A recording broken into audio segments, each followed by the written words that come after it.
Hi everyone, welcome to my Game Week 34 free hit draft. As you know, it's a blank game week, so I've activated my free hit chip. If you've done so, you're going to want to stick around. I've gone through so many different free hit teams, so many different permutations, bringing you the ultimate free hit draft. Now, if this sounds good to you, do me a favor, drop a like and subscribe. Let's get straight into it. Let's start with the defense, and the two goalkeepers I've gone with is Leno, who plays against Southampton, which is a gorgeous fixture, and I've gone for Kepa, who plays against Manchester United. Now, these two goalkeepers have a decent chance of keeping a clean sheet. Southampton, one of the worst teams we've ever seen in the Premier League, and Manchester United are having a stinking season, and when you add to it, they're mainly focusing on the Europa semi-final. Now, I've not decided which one I'll be starting. We'll talk about that later on in more detail when I give you my starting 11. The back five currently consists of Kerkez, just like Kepa, plays against Manchester United, so for the same reasons. Sessegnon, who recently has been playing pretty attacking in that wing position. Whether or not he keeps it, we're going to talk about him in a bit more detail later as well, but I really like him, but he has got potential to play against Southampton as a winger. Surely it's something I cannot turn down. In the middle, I've got the Liverpool captain who could be lifting the trophy this day against Tottenham at home. I think it's an excellent fixture. I will say this. Virgil van Dijk could be Trent. If I think Trent is going to be starting the game, I possibly would go there and fully commit for some attacking returns. Ait-Nouri's having an excellent season, albeit playing for a very poor team, Wolves. I know recently they've stepped up, but he has been excellent, still getting those attacking returns. And when you look at the fixture, Leicester, I mean, it's impossible to turn that down. He has to be in the squad. And the last defender comprises of a Newcastle defender. You could easily go for Livramento or Burn, but in this position here, when we free hit, I'm trying to get players in that potentially other teams that are not free hitting cannot get to. And I think Trippier ticks that box. Excellent fixture. Ipswich at home, maybe a clean sheet, but when we add the potential for attacking returns, some set pieces, and he's got an excellent right foot. So even in open play, when he gets the opportunity to put that ball across the box, there's more potential for attacking returns. I really like that pick. Yes, I know he's not going to play 90 minutes, but 75, 80 minutes, I'll take that. If you look at the graphic on the screen here, this just illustrates to you why I'm picking some of these defensive players. Now, the team that they're facing on this graphic here, this shows you the amount of attempts these teams have had. They're pretty toothless. As you can see in the Leicester, Everton, Southampton, Fulham, Ipswich, there's a lot of teams there that they're not the best attacks, okay? Which makes perfect sense for us to stock up on defenders playing these teams. And it's the same when you look at the amount of goals these teams have scored in the last 6 games. Look, Leicester 2, Everton 4, 5, 5, 5. They're pretty toothless. So when you're picking defenders, you're going to want them in these fixtures here. So this data just actually backs the reason I've gone for this back five and these two goalkeepers. I think they're playing the best opponents this weekend with regards to attacking threats. Let's have a look at the midfield 5, starting with Kluivert. Now, he's just back from injury. He was one of our FPL manager favourites recently, but the injury meant a lot of us sold him. Well, in the free hit, there's a good opportunity for me to bring him back in. And just like Kerkez, I really like the Manchester United fixture. In the reverse fixture, Bournemouth beat them 3-0 at Old Trafford, and that's when Manchester United was still taking the Premier League seriously.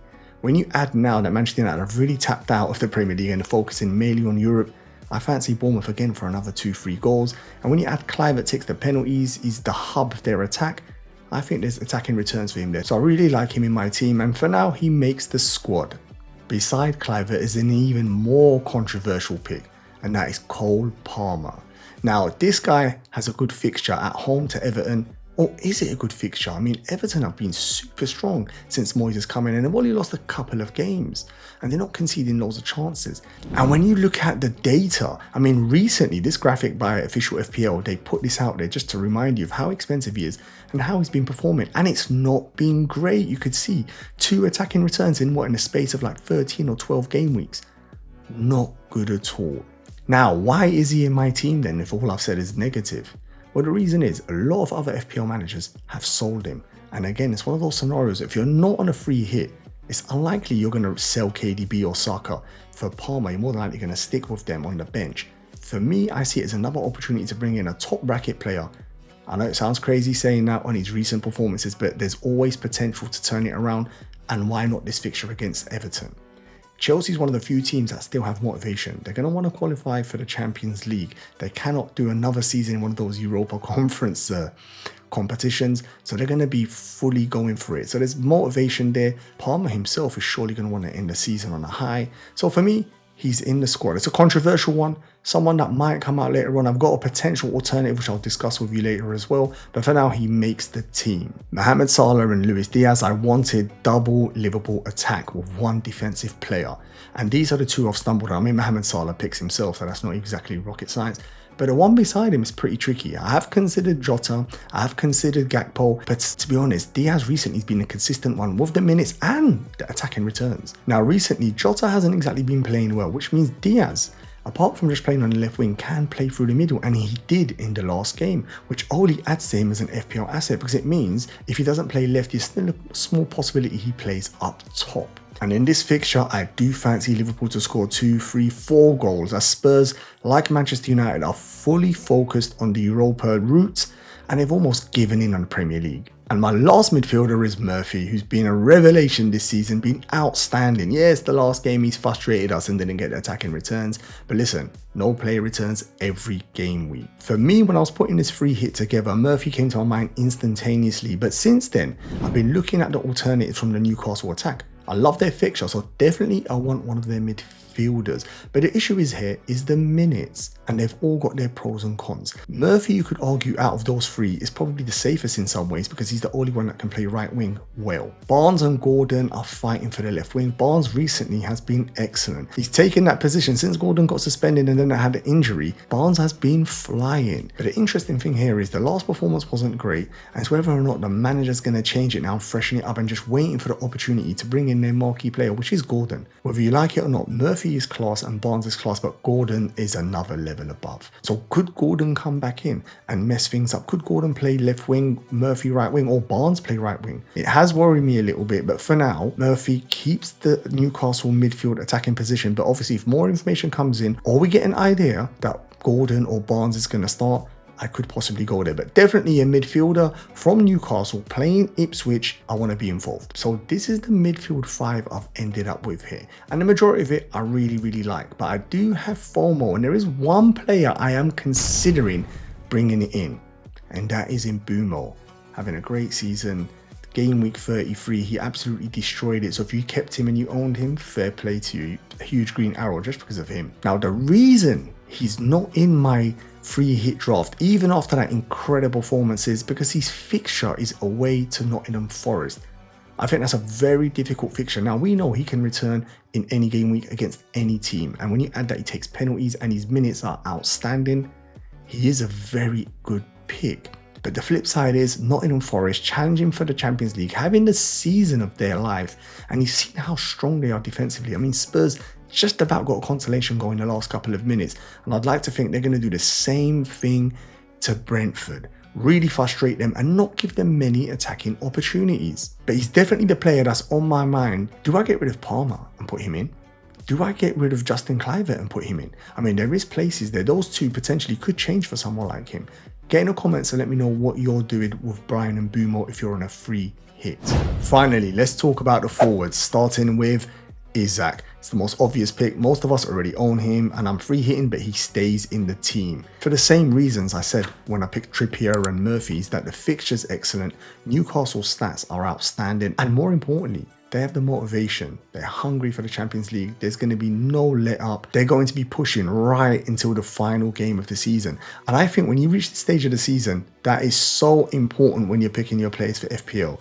You need to pick players that have a motivation to play. Otherwise, teams start rotating. You don't get the minutes. You don't have players with the right drive and desire. And in this case here, Isak 100% ticks the box. Beside him, I've gone for Chris Wood. This man, a lot of us have forgotten about him. He got the injury, loads sold him. He's been one of the players that's punished me this season big time. I'll never forget, I sold him that week and then he went and scored a hat-trick. Oh, but he's in the free hit team at the moment. The fixture's not ideal, Brentford at home, but the motivation's outstanding. They're pushing for the Champions League, and he reminded us what he's capable of against Spurs. An outstanding header, to be honest, for the goal. And he's one of those players, his conversion rate's been ridiculous. I mean, none of us expected him to keep it up throughout the whole season, but he has. Like, literally gets 1 or 2 chances and he scores from it. And I'm thinking against Brentford, he will get the chances. And the last player on my attack is Cunha.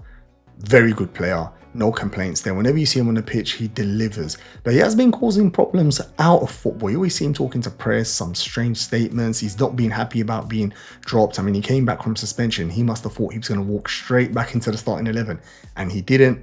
But fair play to him. When he is on the pitch, he does deliver. And that's the reason he's in my team. Wolves had a poor season overall, but recently they have stepped up. And when you look at the fixture, Leicester, who are hideous, surely Cunha's in for 1 or 2 attacking returns.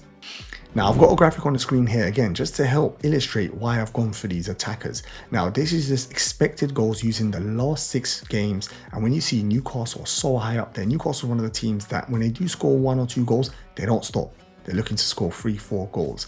Wolves surprised me. They make the list. The last couple of games, they have stepped up their attacking output, hence why Cunha makes my team. So this is my front three. Get in the comments and let me know whether you like it or you've got better alternatives to this front three. So you think when you activate your free hit, this is going to be the most fun game week, and don't get me wrong, it is fun. You can pick any players you want just for this one game week and not having to worry about carrying them over for the rest of the season. But then you realize there is some headache that comes with it. Your 15-man squad looks incredible, but what is your best starting 11? And I've really struggled, so I'm going to run you through what I've got for my starting 11 and tell you why I've picked them and why I've put the others on the bench. And it's not easy. So I've started Leno in goal. Why? Playing Southampton. Hideous team, close to being one of the worst teams ever in the Premier League, and I'm hoping Fulham can keep a clean sheet. I've gone for the triple Newcastle, as you can see. Trippier, Murphy and Isaac. I did say Murphy could be potentially Gordon or Barnes, but that just depends if there's any more information regarding who starts and who gets the most minutes. But triple Newcastle is a no-brainer for me for the simple fact they're challenging for Champions League. They're a super strong team, and the Ipswich fixture, you just cannot avoid that. Ipswich are terrible, hence why they've gone down. I fancy Newcastle for 2 or 3 goals in this fixture and maybe a clean sheet as well. After that, you can see there's triple Liverpool as well, and why not? The Premier League champions elect, they're pretty close. They could lift the trophy in this fixture here. Playing Spurs, who have completely tapped out, really struggling. And it sounds like Ange, even if he wins the Europa Cup, they're going to sack him anyway. So this tells me Liverpool, again, similar to Newcastle, are on for 2-3 goals here. Could be a party vibe. There could be even more goals if they score early. I've gone for the double Wolves, which is something I never thought I would hear me say when talking about my FPL team. Aït-Nouri's been excellent this whole season. Aït-Nouri's been excellent this season and surely gets his move this summer. And I'm hoping he can keep a clean sheet and maybe an attacking return on this fixture. And Cunha, for all the reasons I already said earlier on, he's always involved and he's the hub of this Wolves attack. You can still see Palmer in there, the controversial pick, this one. I know loads of you are not going to agree. Definitely get in the comments and let me know, am I going crazy here? Am I picking a player just on what he done last season? And really, I should utilize that for someone like Mbumo. But for now, anyway, he's in my team. He is starting. That could change. Bear in mind, we still got a couple more days before the deadline. And then Kluivert finishes off the starting 11. Another player you could argue is not 100% locked, but I do like him. I do like the fixture. Takes penalties. I mean, everything's there apart from maybe his minutes. He's just come back from the injury, so maybe he plays 75-80 minutes, which isn't ideal. We're always chasing the players that play 90 minutes. On the bench, I've gone with Kepa, who's got Manchester United, who are pretty toothless, but I think Southampton are even worse. Chris Wood is my first sub. I'll always like my first sub to be an attacking sub because, as you can see, I've gone for a 3-5-2, so it leaves me an attacking sub. Now, something I could do is play Wood and drop a Kluivert or a Palmer. Could easily do a 3-4-3. I'm still not 100% locked on that either, but for now, I do like the 5 midfielders going into this game week. And for my last 2 subs, I've got 2 defenders. I've got Sessegnon, who is causing me problems. I'm getting anxious looking at him, and especially when you're on a free hit, he's one of those players like I spoke about earlier on. Loads of non-free hitters cannot get to him. So am I missing a trick here by not playing him? I really need to think about that. If he's going to be playing right wing for say 75-80 minutes against that poor team, there could be attacking returns and maybe a clean sheet there as well. And lastly is Kirk as my 3rd sub. I mean, you'd like to think I'm not going to utilize it, but if I do need him, he's been another outstanding left back in the Premier League. Against Manchester United, I'm more than happy about that, but the reality is he shouldn't really have to ever come on unless something's gone completely wrong. I hope you enjoyed the video, but more importantly, I hope you found the video useful.